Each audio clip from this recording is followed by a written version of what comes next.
Conductors in series and parallel. मान लो आपके पास दो कंडक्टर्स हैं, सीरीज में कनेक्टेड है एक के बाद एक। यहाँ टेम्परेचर T1 है, कोने का टेम्परेचर T3 है और जंक्शन का मान लो T2 है। और इस रॉड की लेंथ T1 है, इस रॉड की लेंथ D2 है। इसकी कंडक्टिविटी K1 है, इसकी K2 है और इसकी थर्मल रेजिस्टेंस R1 है, इसकी थर्मल रेजिस्टेंस R2 है और एरिया ऑफ क्रॉस सेक्शन दोनों में एग्जैक्टली सेम है। तो हीट मूव करेगी from higher temperature to a lower temperature. मैं ये चाहता हूं कि मैं दो अलग अलग रॉड्स की जगह एक रॉड लगाना चाहता हूं of same material, one material only, two material नहीं, वन मटेरियल। तो मेरे को नेट या अफेक्टिव के की वैल्यू बताओ क्या होगी, मतलब इक्विवेलेंट के क्या होगा जो सेम काम करे जो दो रॉड मिलके करती थी। तो मान लेते हैं कि ये जो नई रॉड है उसकी लेंथ क्या होगी D1 प्लस D2 और area of cross section will remain same. या करेक्शन कर लेना क्योंकि एंड पॉइंट के टेम्परेचर T1 एंड T3 है तो इसके भी T1 और T3 ही होंगे। टेम्परेचर डिफरेंस तो सेम ही है, मतलब कहने का मतलब काम ये भी वही करेगी, बस वो दो रॉड्स हैं, ये सिंगल रॉड है। और मान लेते हैं इसकी थर्मल रेजिस्टेंस कितनी है, RS। आपको क्या निकालना है, इक्विवेलेंट थर्मल कंडक्टिविटी निकालनी है। ठीक, K1 K2 की जगह K निकालना है। अब आपको ये पता है अगर ये सीरीज में कनेक्टेड है तो इसको हाईलाइट कर लो। सीरीज में कभी भी रॉड्स गिवन होंगी तो उनमें करंट की वैल्यू सेम होती है, इलेक्ट्रिसिटी के अंदर भी करंट सेम होता है। तो हीट करंट सेम है, यानी कि हीट फ्लोइंग पर सेकेंड की वैल्यू एग्जैक्टली सेम है। ये पहला स्टेप है। और सीरीज के अंदर इलेक्ट्रिसिटी याद है, टोटल रेजिस्टेंस क्या होती है, equivalent R1 plus R2, same concept है। तो इस दो रॉड की जगह जो इक्विवेलेंट रेजिस्टेंस आएगी वो R1 प्लस R2 के इक्वल होगी। अब रेजिस्टेंस होती है, अभी मैंने फॉर्मूला लिखवाया था थर्मल रेजिस्टेंस का, तो D1 upon K1 into A, delta x by के ए लिखाया था ना अभी। तो कितनी पेनिट्रेट कर रही है फर्स्ट रॉड में हीट D1 डिस्टेंस ट्रेवल कर रही है K1A और सेकेंड में D2 ट्रेवल कर रही है K2A। जब दो की जगह एक रॉड लगेगी तो टोटल लेंथ क्या ली जाएगी, D1 प्लस D2। तो नई रॉड के लिए D1 plus D2 K series into A. Area same रहता है इसमें, एरिया कैंसिल, ये आंसर आ गया। तो अगर आपको दो रॉड्स की लेंथ अलग अलग गिवन है तो ऐसे न्यूमेरिकल सॉल्व होगा। लेकिन ज़्यादातर क्वेश्चन में क्या होता है, दोनों रॉड्स की लेंथ सेम गिवन होती है D एंड D। तो आप यहाँ पर D और D पुट कर दो और ये फॉर्मूला बनेगा। इस फॉर्मूले को हाईलाइट कर लो। ऑब्जेक्टिव के अंदर सीधा शॉर्टकट है, अगर दो रॉड सीरीज में है और दोनों की लेंथ बराबर है तो इक्विवेलेंट थर्मल कंडक्टिविटी क्या बनती है, 2/Ks is 1/K1 plus 1/K2। क्या स्टेप यहां तक क्लियर है, कोई डाउट इसमें? तो ये फॉर्मूला आपने याद रखना है, ऑब्जेक्टिव में काम आएगा। ठीक, और अगर लेंथ बराबर नहीं गिवन, फिर ये तो मैं नहीं कहूँगा याद करने को ये वाला फॉर्मूला, फिर तो मैं यही कहूँगा कि ऐसे बना लेना पेपर में।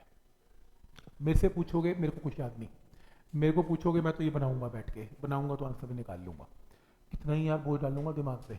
तो एक टेक्निक, एक तो थर्मल तो याद करूंगा ना यार, एक फॉर्मूला थर्मल भी याद नहीं करूंगा मैं तो वो बना लूंगा, वो थर्मल की अभी बना के दिखाया था मैंने। तो टेक्निक ऐसी याद करो कि भूल भी जाओ, कम से कम क्वेश्चन तो ठीक हो ही जाए। ठीक, पैरेलल कॉम्बिनेशन, दो रॉड देख रहे हो, देखो देखो इंपॉर्टेंट है, दो रॉड एक के ऊपर एक है, देख रहे हो, दो रॉड एक के ऊपर एक है। यहां से हीट फ्लोइंग पर सेकेंड आती है। अब दो रॉड्स के अंदर एंट्री करने जा रही है हीट। अब एक रॉड गुड कंडक्टर हो सकता है और नहीं भी हो सकता। K1 मान लो ज्यादा गुड कंडक्टर और K2 नहीं है, तो बराबर हीट नहीं जाएगी, कुछ हीट ऊपर से जाएगी और कुछ नीचे से जाएगी। तो याद है इलेक्ट्रिसिटी में करंट डिवाइड हो जाता है पैरेलल में I1 I2। ये भी देखो हीट करंट डिवाइड हो गया H1 और H2 में। तो टोटल हीट करंट क्या रहेगा, तो हीट फ्लोइंग पर सेकेंड जो टोटल आई थी वो heat flowing per second first rod में plus heat flowing per second second rod में इक्वल होगी। क्लियर है यहां तक? इंपॉर्टेंट, टेम्परेचर डिफरेंस इस पूरे फेस का T1 है, इस पूरे फेस का T2 है, तो टेम्परेचर डिफरेंस इसका भी T1 माइनस T2 है और टेम्परेचर डिफरेंस इसका भी T1 माइनस T2 है। टेम्परेचर डिफरेंस की वैल्यू सेम रहेगी, याद रखना। तो पैरेलल में, सीरीज में क्या याद रखा था, heat flowing per second same है, और पैरेलल में क्या याद रखेंगे, heat flowing per second divide होगा, पर पैरेलल में temperature difference will remain same. तो इसके अंदर पैरेलल कॉम्बिनेशन में रेजिस्टेंस हमने इलेक्ट्रिसिटी में की हुई है वन बाई आर क्या होता है, वन बाई आर मतलब वन बाई आर टू। तो पैरेलल कॉम्बिनेशन में यही फॉर्मूला है। तो फर्स्ट रॉड के लिए d डिवाइडेड बाई के वन इंटू, करेक्शन करो यहाँ पर, d डिवाइडेड बाई के वन और area is a one, right, A one. तो यहाँ पे ध्यान से देखें, इसमें इसका एरिया ए वन है और इसका एरिया ए टू है।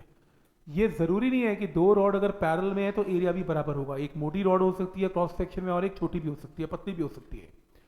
तो इसलिए यहां पर हमें मार्क करना चाहिए area A one and area A to.